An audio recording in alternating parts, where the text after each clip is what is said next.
It's good to be here. It's good to be sober. If you're new, welcome to Alcoholics Anonymous. Thanks, Phil. It's always an honor and a privilege to share in Alcoholics Anonymous. And yeah, since I'm being recorded, I should note that I have been keeping Bill C. sober for about 25 years now. I just want to put that out there. If it weren't for me, God knows what would happen to him or AA, frankly. But because he thinks that, he is so instrumental in Alcoholics Anonymous. But actually, he's actually ready to talk in New Zealand here in a few minutes. Actually, a couple hours, I think.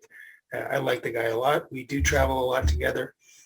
And he sits on my right-hand side pretty much every Monday night at my home group, which is the Hermosa Beach Men's Stag.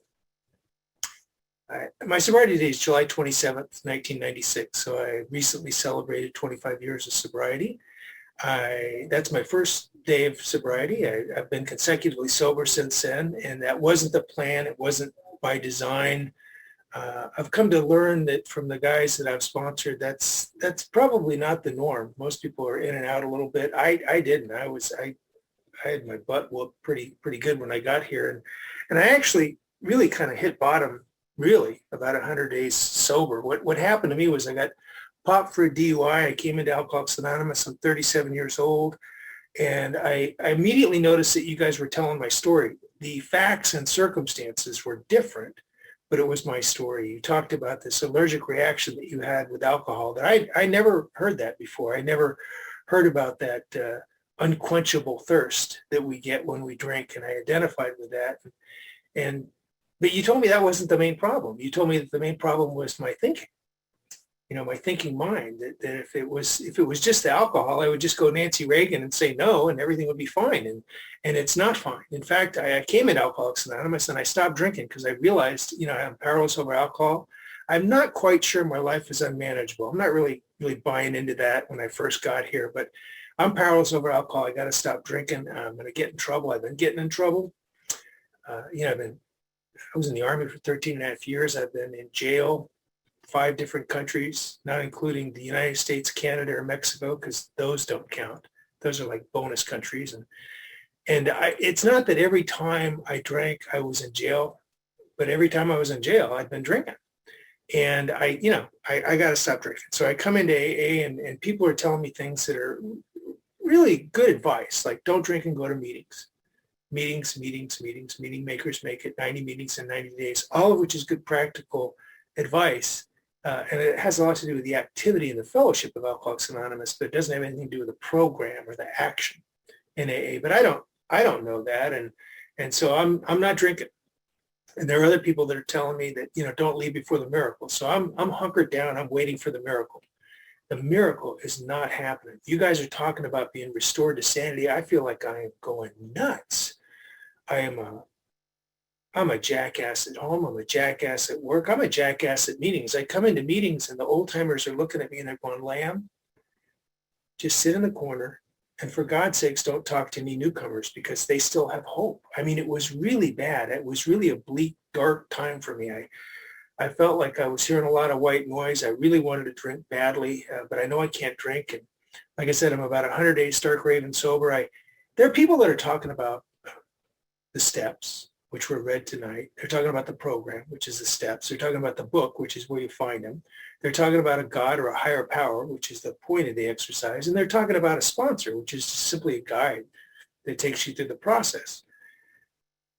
But I'm not drinking. I'm not an extra credit guy. Last thing I want to do is get over sober. So I'm waiting, and it's not happening. It's funny when I finally got a sponsor, Michael used to refer to me as I was like a dog on linoleum. There was a whole lot of activity. My limbs are moving, but I'm going nowhere, right? So I'm a trial lawyer by trade. I go on a business trip. I'm back in Pennsylvania. I'm back in Pittsburgh, Pennsylvania. I'm doing some depositions to get ready for a trial. And I'm melting down. I've got an honor bar, which is crazy because I'm a newcomer. I have no honor, but they've given me this little mini fridge. I got the key to it. If any of you have ever seen the movie Flight with Denzel Washington, those little honor bars, they talk to you. And we're having a conversation. I'm opening and shutting the honor bar. I inventory it, because I need to know what's in there. I arrange the domestics, the imports. And it doesn't have everything I want and need, but it's like a really good start. 2 by 2 by 2. There's bourbon. There's vodka. There's gin. There was no tequila, which was annoying. But I want to drink. I want to drink. And for whatever reason, I don't drink. You can call it the dumb luck of the alcoholic. Norm Alpe used to call it seconds and inches. I believe it's the grace of God, but I would not have referred to it in that way at that time. And I love the big book and I love the 12 and 12. But when I finally got a sponsor, he had me listen to a series of talks by a guy named Chuck Chamberlain. And he gave these talks in 1975 in Palo Mesa, California at a retreat. And before he died in the early 80s, one of his sponsees had him transcribed. They put it in a book. It's called A New Pair of Glasses. And in the book version, there's a drawing. There's only one drawing in the whole book. It's a really simple drawing. What Chuck does is he draws a circle. And then he puts all the people, plants, and animals inside the circle of life. Then he puts life, good, God, whatever your concept of a higher power is, inside the circle of life. And then he draws a stick man outside the circle, separate and apart.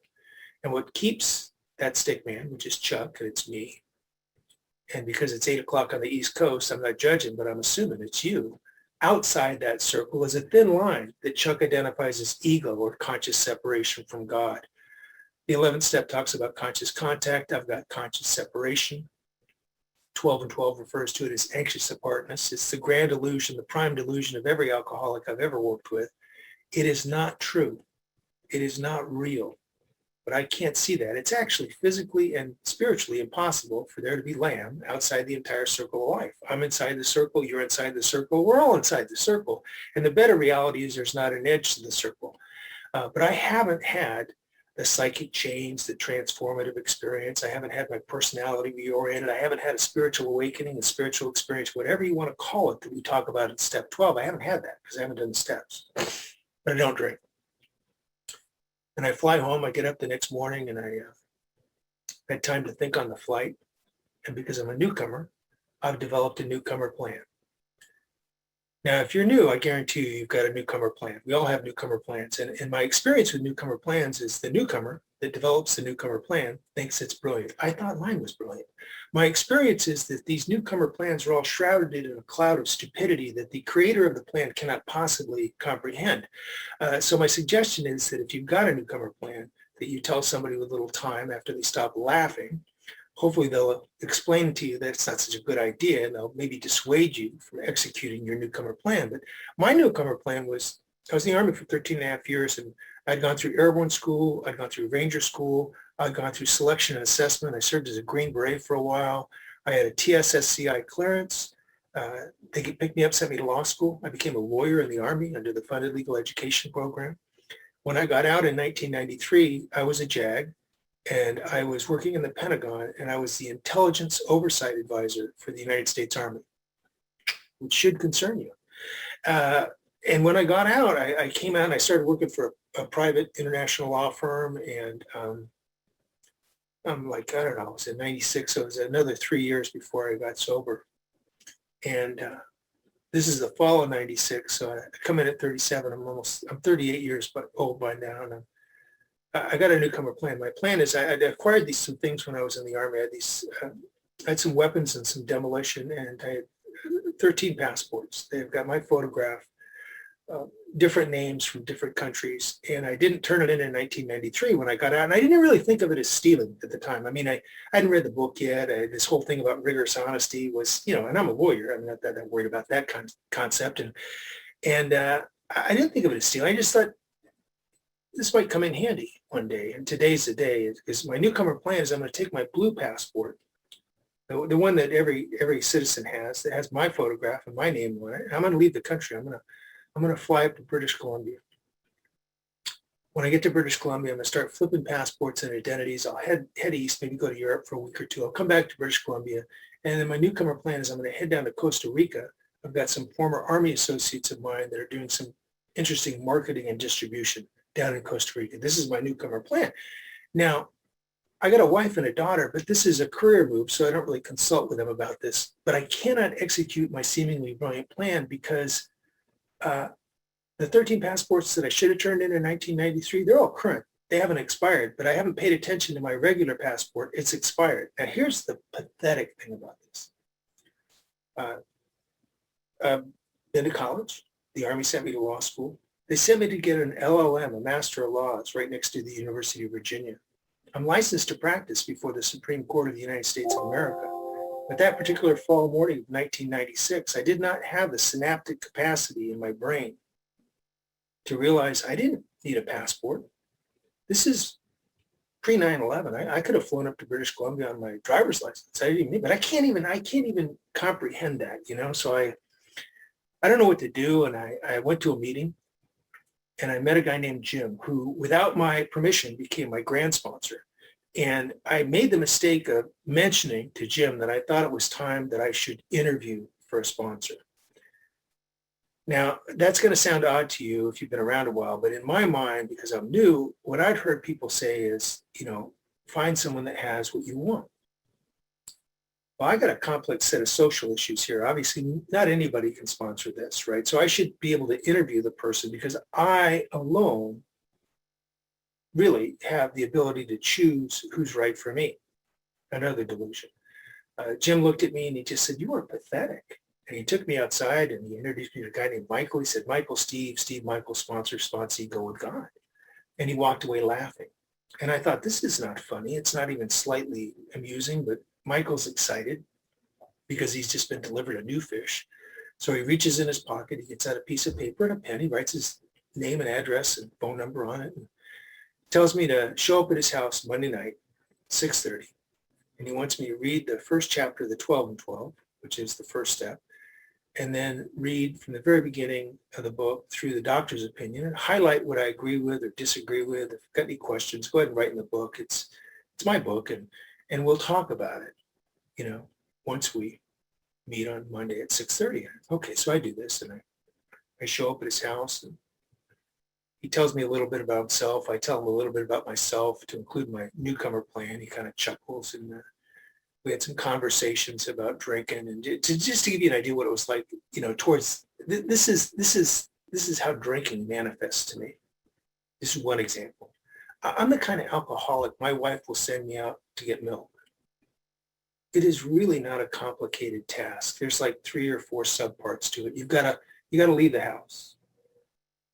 You gotta go to the store.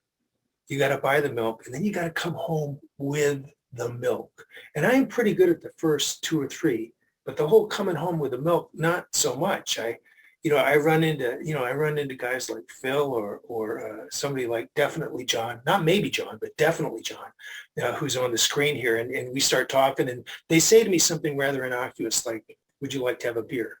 Well, of course I would like to have a beer. And beer is not even it's like a basic food group, right? It's not even drinking really, right? So what happens is we go have a beer.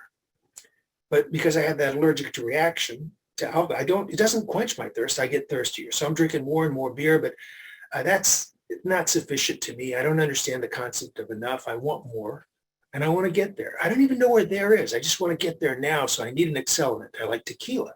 So I'm drinking beer, shoot tequila, drinking beer, shoot tequila. 3 days later, I come to. I used to refer to it as time travel. I now, since I've been in AA, realize it's just blacking out. It's a skill set that many of us have. It's kind of entertaining for us. We meet new and exotic people, wind up places we never thought we'd be before. It's a quick way to get there. You don't even know how long it took you to get there, but non-alcoholics are not impressed with it at all. They're kind of annoyed with it. And so I come to after 3 days and I'm like, oh man, I'm selfish and I'm self-centered, but I'm not entirely inconsiderate. I'm like, I got to go get the milk. So I rush to the store and I buy the milk. And I go home to my wife. I'm all proud of myself. I'm like, "Hey, baby, I got the milk." She's not impressed. And she's not slightly annoyed. She's like downright pissed off because I've been gone for 3 days. Now, in my mind, it feels like I just left. I've accomplished the mission. I don't understand what the problem is. She's upset. You're upset. Everybody's upset about my drinking. And that's just how I drink. I can't stop once I start. It's crazy, and the only thing that explains it is the big book of Alcoholics Anonymous and you. So we get together and he says to me, "Okay, start reading." And I told him, "No, I did my homework. I've got my highlighting. I'm ready to discuss it, like you said." He said, No. Open the book and start reading." I said, "No, really, honestly, I did it." I showed him in the book. I've got the highlighting. I got some questions. He's like, "That's not what we're going to do, Lane. What we're going to do is we're going to read the book." We're going to go through from the very beginning through the very end. We're going to go word for word, line by line, paragraph by paragraph, through the whole book.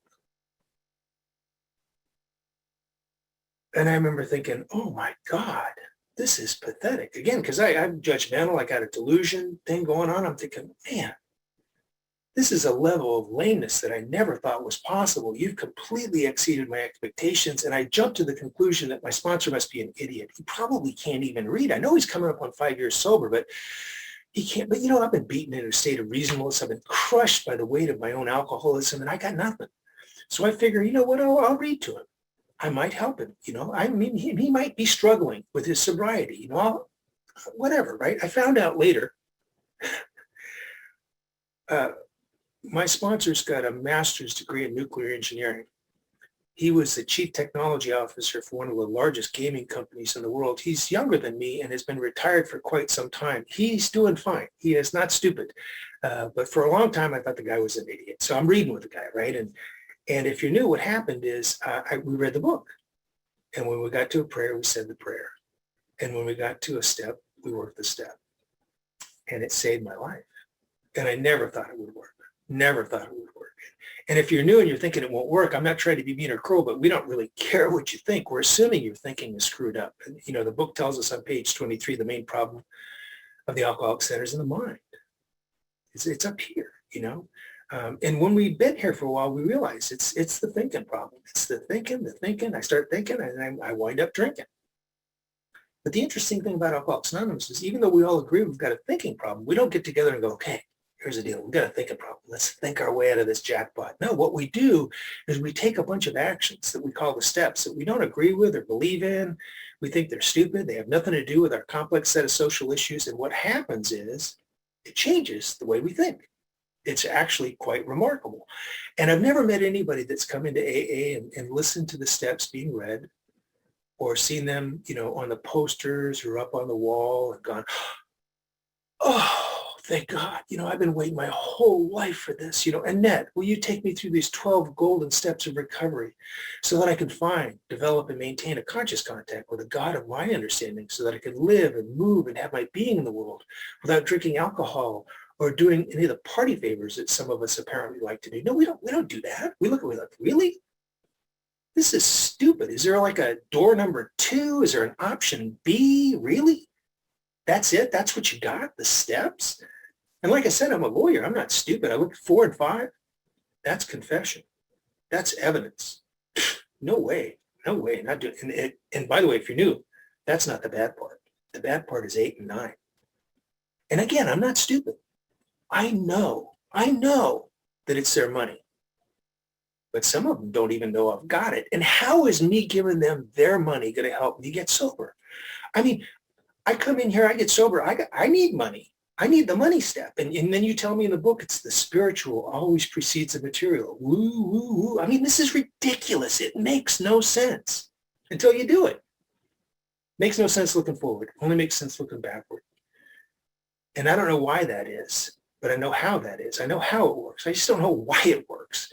And, you do this process and something happens. And if you really, really want it to come true for you, really want it to mean something, sit down with another man or woman and try to take them through the steps and explain to them the experience that you have had and continue to have the steps of Alcoholics Anonymous. And the big book will come alive. It'll just change your life. So we go through this process. And when we get to the 4th step, again, I'm a lawyer, so I'm a wordsmith. I'm a pain in the ass. I'm an arguer. And Michael knows this, so he takes me to page 65, and he shows me the columns, and he says, you see the columns? I'm like, yeah. He goes, you notice anything about those columns? I'm like, no, not really. He goes, well, take another look. So I look at you. What do you think? You see anything in it? Well, Mr. Brown's kind of an asshole. Somebody needs to tighten him up. No. That's not what we're talking about. He said, you'll notice there's not even complete sentences there. It's kind of like bullet points. So even though it talks a lot about, you hear people say it's your life story, that's okay. If you want to do that, I'll listen to it. But really what I would prefer you to do is follow the outline of the book. The first column is the resentment. It's the person, the institution, or the principle. 2 or 3 words, that's all you need. Second column is the cause, 2 or 3 words, that's all you need. The third column is the condition or how it affects you. Is it self-esteem, pocketbook, security, ambition, personal relations, or sex relations? Just jot that down. And he says there's not really a fourth column, but if you look on page 67, it says we're going to refer back to our list and we're going to identify mistake, fault, and blame. We call those character defects. Selfishness, self-centeredness, self-seeking, dishonesty. The 12 and 12 refers to the 7 deadly sins: pride, greed, lust, anger, gluttony, envy, sloth. The book talks a lot about fear.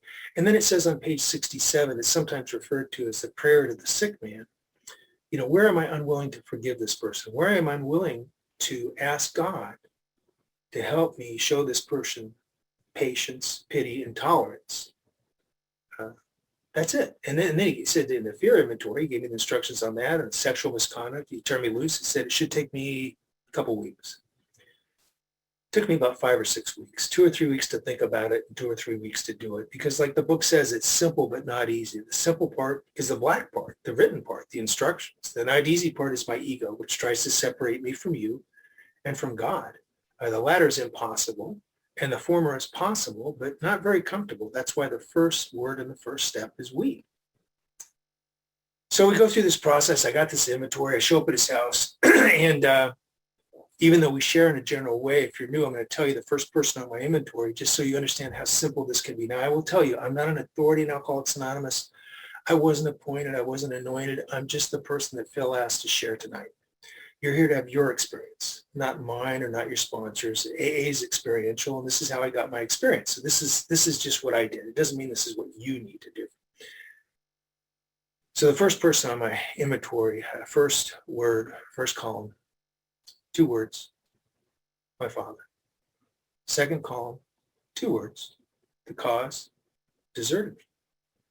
Now, Michael is prepared for a long talk. He asked me some questions. I explained to him that I'm 4 or 5 years old. I'm growing up in Las Vegas, Nevada. It's the early 60s. My father is in the Air Force, and he leaves. He goes to Vietnam. He goes to Southeast Asia. He does not die there, but he stays there. He does several tours in the Air Force. He joins an outfit called Air America. He meets a Thai woman named Lien Thong. He marries her, apparently before he divorces my mother. I have a half-sister named Peck, and I've never met Peck. I've never met Lien Thong. And I'm 38 years old by the time I write this inventory, and I've had very minimal contact, just a few times in the last 3 decades with my father. He deserted me. What does it affect? Everything. Self-esteem, pocketbook, security, ambition, personal relations, sex relations. Other than that, everything's going pretty good. What I don't realize is this is one of these overarching seminal resentments. It's impacted all my relationships. My sponsor realizes that, but I don't. I go to the 4th column and I identify, anger. I was really angry for a long time. I'm still pretty pissed off at my father. Fear, I got a lot of fear. And I don't want to say the prayer to the sick man about my father. I don't want to forgive my father. And so I read this to Michael, and he stops me and he goes, I want to make sure I understand this. I'm like, okay. He goes, you're resentful at your dad, right? Yeah. So he deserted you when you were a young boy. You've got some residual anger. You got a lot of fear, and you don't want to forgive your father, if I understand you correctly. I said, yeah. And I've read ahead, Michael. I know there's an 8th and a 9th step. It's not going to happen. Absolutely not. Forget it. He goes, look, we're just doing the 5th step tonight. But I want you to understand, we're going to get to that eventually, because this is a program of honesty, open-mindedness, and willingness. He said, but I do have another question. I said, okay, what is it? He goes, well, if I understand you correctly, like when you came to me, you had that newcomer plan, remember? Like, yeah. Passports, yeah. You were going to go to Costa Rica, yeah. Well, you got a wife and a daughter, right? Yeah.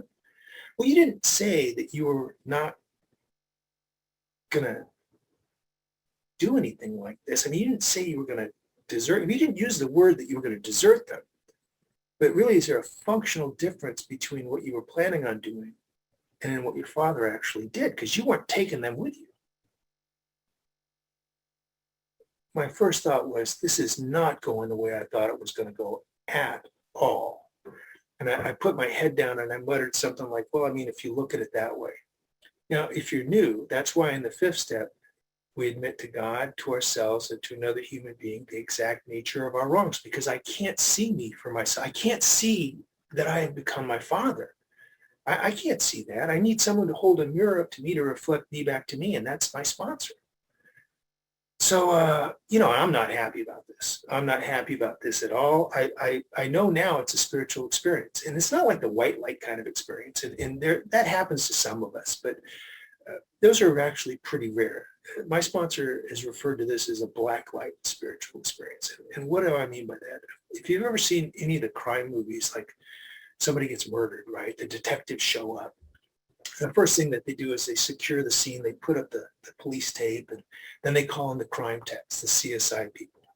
And what happens is the CSI person, she or he goes into the room and they take a substance called luminol and they spray it all over the walls. And then they turn off the lights and they turn on a black light. And what happens is the black light shows the evidence of the crime, usually the blood spatters all over the wall. So this process of doing this inventory, I've been exposed. I've become my father. I am not happy about this. I finish the rest of the inventory. I go home. I get quiet, like it says on the bottom of 75. I flip the page to 76. I do 6 and 7. 6 is a lot about willingness. 7 is a lot about humility. I will tell you that I had very little of either, but I'm scared because I'm afraid I'm going to drink, and I'm really upset about my father.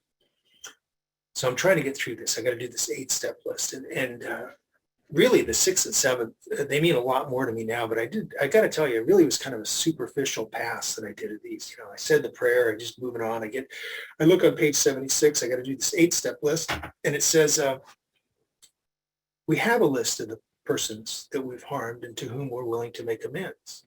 We made it when we did our inventory. And I'm thinking, oh crap, if I'd have known that, I would have never put my father on the list, right? So I'm a lawyer. I'm creative. I just take him off the list, right? And so I put everybody else on the list, and my sponsor asked me to do the proposed amends. And I got this list. I show up to my sponsor's house. He says, let me see the list. Apparently he doesn't trust me. I don't understand the problem, but I give him the list. He looks at the list. He says, your father is not on the list. I'm like, you're damn right he's not on the list. I told you he wasn't on the list. He goes, do you think you're any better than your father? I'm like, no. And you pointed that out to me. I can't tell you how much I appreciate that. I had a real problem with sarcasm for a while, by the way. And so he goes, look, what do you think about the Lord's Prayer? I'm like, what? Because the Lord's Prayer. I don't know. I don't have a problem with the Lord's Prayer. I mean, we say it at the end of a lot of meetings. But yeah. Goes, what about that clause in the Lord's Prayer? Forgive us our trespasses as we forgive those who trespass against us. What do you think of that? I'm like, I think it's a damn trick question. That's what I think. I'm not stupid. It's a spiritual truth. It's a maxim. I get it. He goes, well, do you agree with it? Yeah, I could see how that would work. Are you willing to do it regarding your father? Absolutely not. You take him to page 99 and the 12 and 12. That's where the 11th-step prayer is. It is through forgiving that we are forgiven. I agree with it. Makes sense. I am not going to do it. So he says, well, look, step 6 and step 8 are a lot about willingness. Are you willing to pray for the willingness? Like, sure. Okay. He goes, okay, I'll pray. You'll pray. Meantime, start making amends. So I started going out. I'm making amends. I'm paying back the money. I make amends to the wife. I am back in the big bed. I don't quite have the crossover privileges that I think I deserve, but things are going better. I get into this active 10-step process. I'm trying to make amends promptly. I'm talking to my sponsor about it. I'm doing the evening review that it talks about on page 86. I'm trying to do this 11th step. I'm trying to pray and meditate and get into conscious contact with God, which I don't really understand. And I'm trying to, practice the principles and carry the message. And apparently I'm doing some of that because a lot of guys are asking me to sponsor them, and I'm taking them through the steps, and they're getting sober, and they're sponsoring other guys. And I am not making amends to my father. And I got to tell you, one of the things that I run into with the guys that I sponsor is a lot of them have issues. I had issues with God. God's not the problem. One of the things my sponsor pointed out to me is you'll see the word God over 100 times in the big book. But Bill also uses the words creative intelligence, universal mind, higher power. At one point in time on page 13, he refers to God as my newfound friend with a capital F. The title is not important. It's that we seek and find. And it was explained to me that if you ever got a religious or a spiritual practice, we don't have an argument with it. The book says, be quick to see where religious people are right. There are many great books. There's no issue. But if you've got a problem with God, why don't you use that as a word, as a placeholder for an experience you haven't had yet that you'll get through taking the steps? And I thought, I don't know. And My sponsor asked me, do you like music? I said, yeah, I like music. He goes, well, do you know anybody that doesn't like music? I said, no, I think pretty much everybody likes music. He asked me what type of music I like. I said, well, I like blues and rock. And he said, well, if you were talking to somebody and they like maybe country western music or classical music or punk rock or jazz or rap, would you tell them they have to listen to the music that you like to listen to? I said, no, obviously you like the music that you like. That's what you like. He said, well, that's exactly like the concept of God or a higher power in Alcoholics Anonymous. We're not telling you what it is. We're just suggesting that you get into rhythm and harmony with a tune that makes sense to you. You get to pick the tune, and you can change your mind at any time. He said, do you ever sing in the shower? I'm like, well, it's kind of a personal question, but yeah, I do. I sing in the shower. He goes, well, do you always know the words to all the songs? No, because exactly, it doesn't matter. Just start singing. You'll get there. And that's been my experience. I sponsor quite a few guys. I got guys that are Protestant, guys that are Catholic, guys that have converted, switch back and forth. I've got some guys who are Jewish, Buddhist, Hindu, Muslim. I got one guy who's a Druid, like Stonehenge. I don't get it. I don't have to get it. A lot of guys that are, they find a God of their understanding on a surfboard out in the Pacific Ocean or walking through the woods, like Walt Whitman. One guy who's Jewish, he likes Buddhism. He calls himself a Buju. It's all good. We don't have a problem. We don't have a conflict. And so we're going through this process, and I'm sponsoring these guys, but I'm not making amends to my father. This goes on for a period of a few years, and I have regular contact with my sponsor. I'm having a conversation with him. I'm just telling him that I'm not going to be at my home group, the Hermosa Beach Men's Sag, and meets on Monday nights because I got to fly up to Anchorage, Alaska. I got to do some depositions. I'll be gone for a few days, maybe the whole week. I'm not sure. And he lights up like a Christmas tree. He gets all excited. He goes, man, that is great. You'll make amends to your father. And I had forgotten that I had told my sponsor that my father at the time was living in Wasilla, Alaska, which is about 30 miles outside of Anchorage. So now my sponsor's connecting two clearly unrelated dots, and I'm trying to wave them off. I'm like, whoa, no, this is business. This has nothing to do with Alcoholics Anonymous. And he looks at me and he leans in. He goes, no, it has everything to do with Alcoholics Anonymous. She goes, you've been praying, right? Well, yeah. He goes, well, you've been praying. I've been praying. God's talking. Can't you hear him? I'm like, frankly, no, I am not getting the memo at all. He goes, look, you pray and meditate every morning, right? I said, yeah. He goes, okay, over the next week or two, I want you to get quiet, have a conversation with God, and ask God what you should do. All right, I follow directions. 3 or 4 days into it, what comes to me is I should do this. Now, it wasn't like I had a white light experience or anything. No bush lit on fire. I didn't hear the heavens didn't open up and say, this is my son in whom I'm well pleased. I think really what happened was I started realizing I'm a hypocrite, and I'm telling all these guys to go out and make amends, and I'm not doing it. I'm feeling guilty. So I go to my sponsor and I go, all right, I'll do it. What do I do? Without skipping a beat, he goes, I don't know. I'm not going up there to talk to God. I'm like, man, you are killing me. I used to call this guy the cosmic cupcake, the mystic muffin. It didn't matter what the problem was. The solution in his mind was always pray and meditate, ask for guidance and direction. And by the way, understand, God is old and slow, doesn't wear a wristwatch, is not operating the same time schedule as we are. So it may take a while to get the answer, and you may not get the answer where you think you're going to get the answer. It could come from that old guy. You don't like the way he shares every time at the meeting, right? Pay attention. Maybe talk to him before or after the meeting. He might have the answer. Or you might get it in the grocery store, listening to, some lady talk to her kids. I don't know where you're going to get it. But if you wait, you'll get it. And he would tell me, he said, and in the meantime, stay on the firing line of life in Alcoholics Anonymous, keep working with newcomers and look for other people to work with. This will be the solution to all your problems. And I remember thinking, this is such a shallow, superficial, overly simplistic solution that has worked in every problem I've ever had if I just do it. So I'm not sure what I'll do, but I call my father. He says he'll see me. I fly up to Anchorage. I go through the terminal. I see my father. He's older than me. He's shorter than me, and he's hesitating. He's kind of shuffling towards me, but he's uncertain. I stride towards him with purpose because I've made a commitment in Alcoholics Anonymous. I got no idea what I'm going to do. But when I got up there without really thinking, I grabbed my father and I hugged him, and he buried his head in my shoulder and he cried. And I cried, and forgiveness occurred. And all I had to do was show up and get out of the way. We had we had discussions afterwards. I made a more formal amends. I asked if there was anything that I could do. I asked him if he needed to tell me anything. And it was good. A father was restored to a son and a son to a father, and that's Alcoholics Anonymous. And he didn't make amends to me. He doesn't have to. It's my side of the street, not his side of the street. And, I'd been up there and, I know my stepmother, I know my half sister, and he's been down and seen my kids. And it was good. But he died this year. He died January 18th. And he had been sick for a while. He had congestive heart failure. He was in a hospital up in Anchorage, and no one could go see him. He didn't have COVID, but because of the COVID restrictions, you couldn't get in. But my father, he could talk on the phone, and he was 87, so he was kind of technologically challenged. But he had a cell phone, and so we would FaceTime. But I could never get him to understand that FaceTime means you hold it up to your face, Dad, so I can see your face, because he couldn't hear very well, so he would hold it up to his ear. So I'd have these lovely conversations for 2 or 3 hours with my father's ear, looking at his ear, and he made amends to me, which shocked me.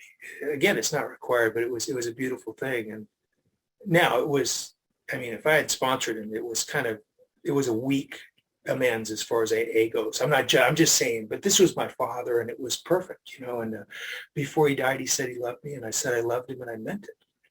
And that's because of Alcoholics Anonymous.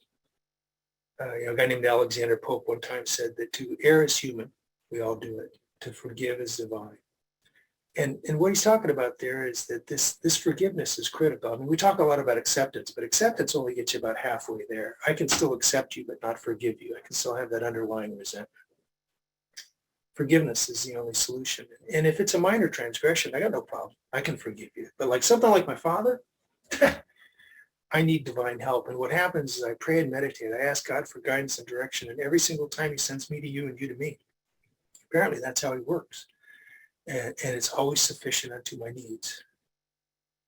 And I know that this thing works, and not just because I've read about it or you've talked about it, but you showed me and you walked me through it. And one of the reasons why I know it absolutely works is because about 5.5 years ago, I got shot. Now, I've been shot before when I was in the Army, but it was kind of a minor flesh wound. This time it was pretty significant. I was up in Badger, California, which is right next to Sequoia National Forest. It's a beautiful area, very rustic. It was a Saturday morning. We'd had breakfast. I was back in my cabin, minding my own business. I was sitting on my bed. I wasn't bothering anybody. And the gentleman upstairs from me decided it would be a really good time to clear his Glock 9mm weapon, which is ordinarily not a problem. But he missed a rather critical step. He forgot to remove the magazine. So when he pulled the slide back, he actually jacked around into the chamber. He pointed it at the floor that he was on, which was the ceiling above me. He pulled the trigger. That discharged around. It went through the ceiling above me. It entered my chest right above my heart, and it lodged in my sternum. Now, I'll tell you, this will get your attention. We talk a lot about serenity in Alcoholics Anonymous, but the first word out of my mouth was a kind of a shortened version. I yelped a shortened version of fire truck. And I grabbed a towel, I put it on my chest because I'm bleeding. Meantime, the guy from upstairs comes running downstairs. He comes running around the corner. He goes, "What happened?" I'm like, "What happened? You shot me. That's what happened." And he starts freaking out, which is understandable because he's accidentally discharged a firearm. He shot somebody. I'm bleeding from the chest. Who knows what's going to happen? I could die. The police could be involved. He is freaking out. And then a really peculiar, very odd thing happened. I started trying to calm him down, which is bizarre. This happened right before my 20th AA birthday. If this had happened 21 years earlier, I would have been 10 different shades of pissed off. I don't know what your idea of a justified resentment is, but getting shot, that ought to be really high on the list, right? But because of Alcoholics Anonymous and because of the steps and because of forgiveness and because of what you've shown me and demonstrated to me and through me, I didn't resent this guy. I went right to forgiveness. I was really concerned about his welfare, trying to calm him down. Now, having said that, I've been shot. I got to go to the hospital, right? So he takes me down to a little town called Visalia. We go to Kuya Medical Center. We go in there, and by the way, when you go in the emergency room, you've been shot, you get a lot of attention. You go right to the head of the list. They got a gurney out. We got 12, 13 people working on me. They wheel me in, they do an overhead x-ray, and they do an EKG. And there's a cardiothoracic surgeon that's attending. And after a while, about 15, maybe 20 minutes, he goes, God, this is bizarre. We're looking at this x-ray. This bullet is lodged in your sternum. It's still there, by the way. He goes, it's not moving. Your bleeding has stopped. You looks like you're going to stabilize. So we're probably going to let you go in about 2 or 3 days. But he said, when we did the EKG, we did notice you've got this thing called an atrial flutter, which is like atrial fibrillation. Your heart is spasming, which isn't very surprising because, bullet just went within a couple millimeters of it. And he said, when you get released, you're going to have to see a cardiologist because you're going to need treatment for that. So I get released. I go down to where I live in Redondo Beach. I go to Torrance Memorial Medical Center. I see Dr. Carlson, my cardiologist. He hooks me up to an EKG and he confirms I've got an atrial flutter. He goes, yeah, you got an atrial flutter. He goes, look, there's a procedure that we have. It's called a cardioversion. And it works most of the time. He said, have you ever seen in the movies where they take the paddles and they paddle a guy? I'm like, yeah. He goes, well, we're not going to do that to you. That would be barbaric. What we're going to do is we're going to tape these pads to your chest. They'll be hooked to electrodes. What we're going to do is we're going to hit you with a jolt of electricity. That'll stop your heart. We will wait 5 to 7 seconds. Then we'll hit you with another jolt of electricity. That'll restart your heart, and hopefully it'll be in sync. And I'm like, Doc, I am not that quick on the uptake, but that sounds like you're going to kill me. He's like, oh, no. We don't like to look at it that way. It's a controlled procedure. I've done it hundreds of times. I'll be attending. You'll be in the hospital. And by the way, before the procedure occurs, there will be an anesthesiologist that will come in and give you something that will make you comfortable. So I'm an alcoholic. I go right from you're going to kill me to I'm going to get comfortable. And it's not that I haven't been comfortable in Alcoholics Anonymous, but I haven't been that kind of comfortable in 20 years. And this is a free pass. My sponsor will be cool with this. I'm like, Doc, sign me up. Let's do this thing. So I'm in the hospital. I got the gown on. I got the pads taped to my chest. I got an IV in my arm. Dr. Carlson's here. The anesthesiologist walks in. He's got a syringe of comfortable. I am watching him all the way across the room. He gets in front of me. He leans over. He starts talking to me. And the next thing I know, Dr. Carlson's leaning over me. He's like, how you doing?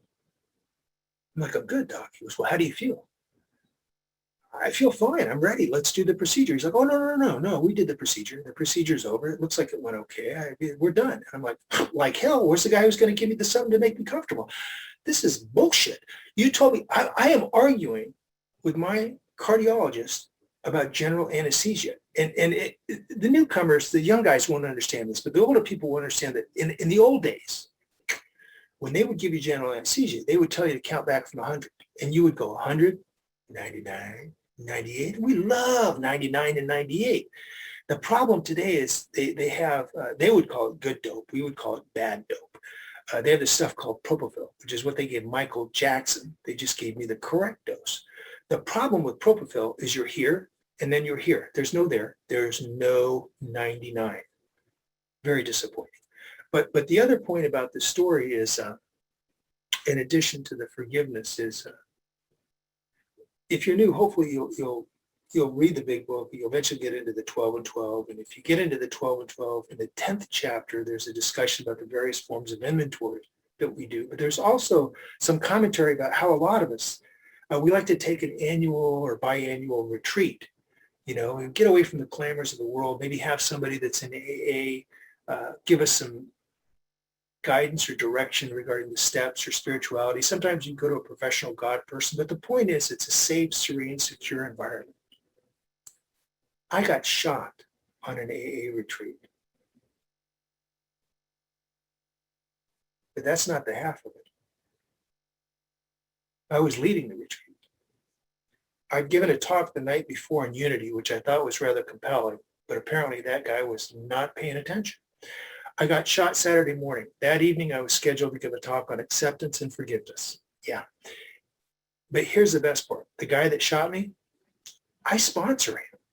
I sponsored him then, and I sponsor him now. And that's only because of Alcoholics Anonymous. Now, disclaimer, if you're new, I am not suggesting that you shoot your sponsor. You won't find that in the book. It's not only not required, it's absolutely not suggested, although you may think it's appropriate from time to time. We don't do that. This was an accident, okay? And one of the things that I've come to learn is, Phil referred to Bill C. One of the things that Bill C likes to say is that we come into Alcoholics Anonymous and we take off the clown suit. We do. We absolutely do. But we do not throw it away. No. We hang it up. We press it. We keep it ready because we have to take it out from time to time to just act like an idiot. I've done it many times. I've made a lot of mistakes before I got to AA. I've made a lot of mistakes since I've been to AA. But because of the steps, because of God of my understanding, because of forgiveness, and because of this fellowship, we can work through all this stuff. One of the guys that I loved, a guy named Sandy Beach, used to tell me, he said, Lamb, you're in the movie of your life. You can't get out of the movie. And, you read pages 60 through 63. You think you're the director. You're not the director. Hell, you're not even the main actor. A lot of times you're like a 2-bit stagehand. Sometimes you're not even in the production. You're just in the audience, but you're in the movie of your life. You can't get out of the movie of your life. Now, you have choices to make. You can look at it as Friday the 13th. It can be a horror movie. That's going to be really grim. It's going to be real tough. Or you can look at it as a comedy. You can make sure you don't drift into morbid reflection like we're cautioned not to do.